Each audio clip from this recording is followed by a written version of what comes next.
Welcome to Fluffy Cloud Dog Adventures. Today I'm heading to Hat Green Nuclear Bunker, a chilling reminder of the Cold War era. As ever, I'm exploring this fascinating site with my lovely Japanese Spitz, Miss Coco Chanel. The bunker was built in the 1950s as a regional government headquarters, one of a network of 17 such sites through the UK, designed to enable the government to continue in the aftermath of a major nuclear attack on the UK. In 1997, it was opened as a museum. Come on. As I've never taken Coco to a museum before, I wasn't sure what to expect.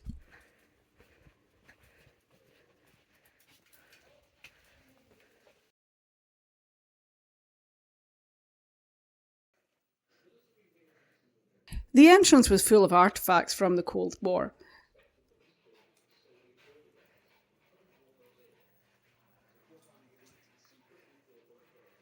When you buy a ticket, they give you a card that allows you to come back as many times as you like in the next year.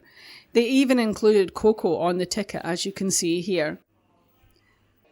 As we made our way through the bunker exhibits, we saw lots of original equipment, as well as these old mannequins that looked like they worked in Marks and Spencer's in a previous life.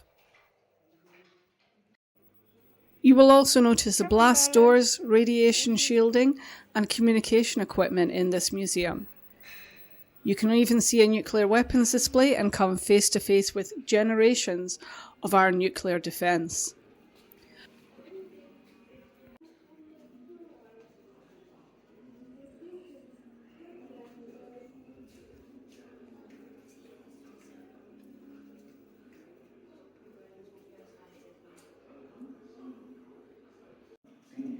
Coco seemed fascinated by the eerie atmosphere in this particular room.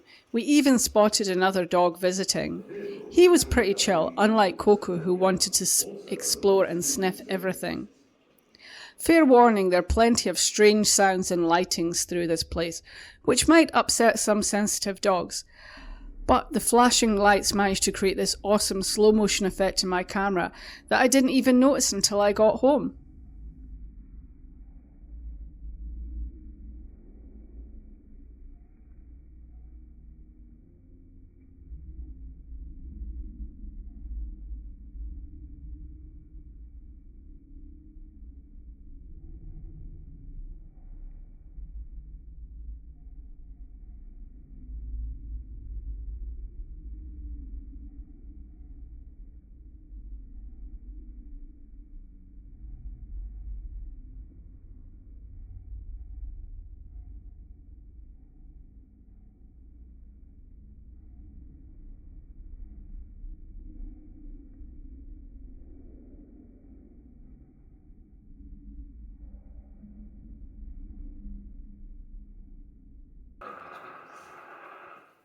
This is the decontamination room, which would be used if people had to venture outside in the event of a nuclear attack.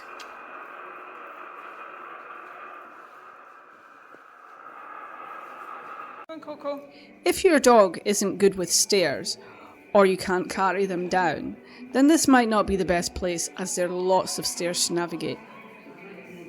But despite being almost 14 years old, Coco is still pretty nimble on the stairs.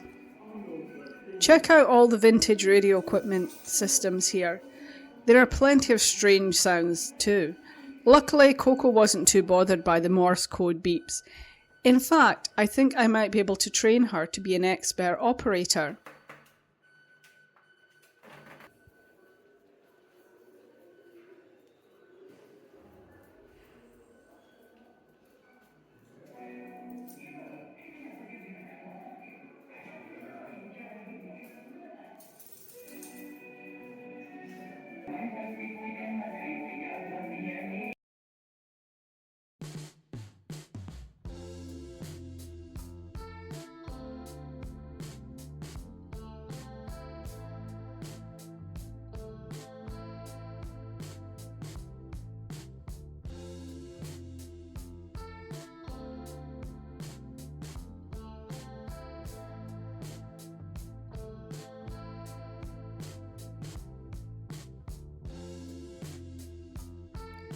How much you enjoy this museum might depend on how much you enjoy seeing old technology and creepy surroundings. But for me, I even enjoyed seeing this old BT logo from my childhood in use on this door. And Coco was pretty happy to explore these rooms.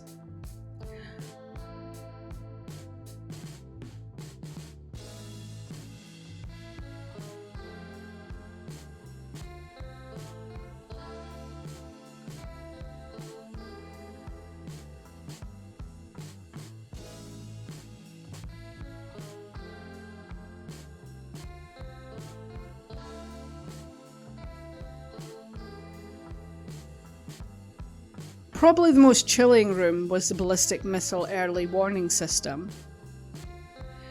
During the time it was open, 135 civil servants, a secretariat of 25 and a regional commissioner worked here. I thought this was the perfect opportunity for some dress up for Coco. I don't think she appreciated wearing the hat.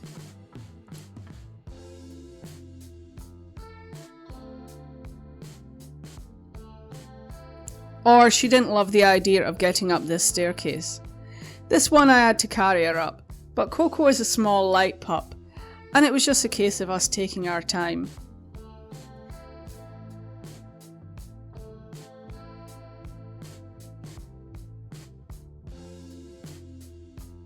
Many of the people who worked in the bunker had to sleep here too, and this is one of the dormitories that was used. Coco wanted to try out the bed, but she found that it wasn't up to the standards of her memory foam dog bed.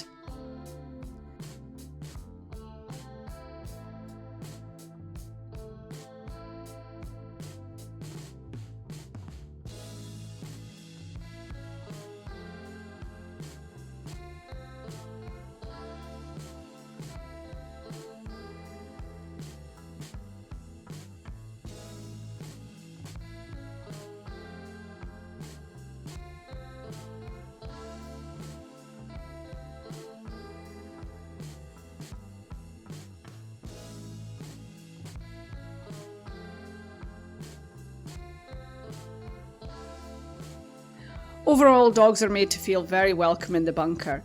They are allowed everywhere on site and are welcome to a bowl of water and some dog biscuits in the canteen. Exploring Hat Green Nuclear Bunker with Coco was an unforgettable experience. The day we visited was super quiet, so it was really the perfect time to bring Coco, so she wasn't bothered by people jostling her. Thank you for joining us on this adventure. If you liked this video, please subscribe for more adventures with myself and Miss Coco Chanel. Thank you.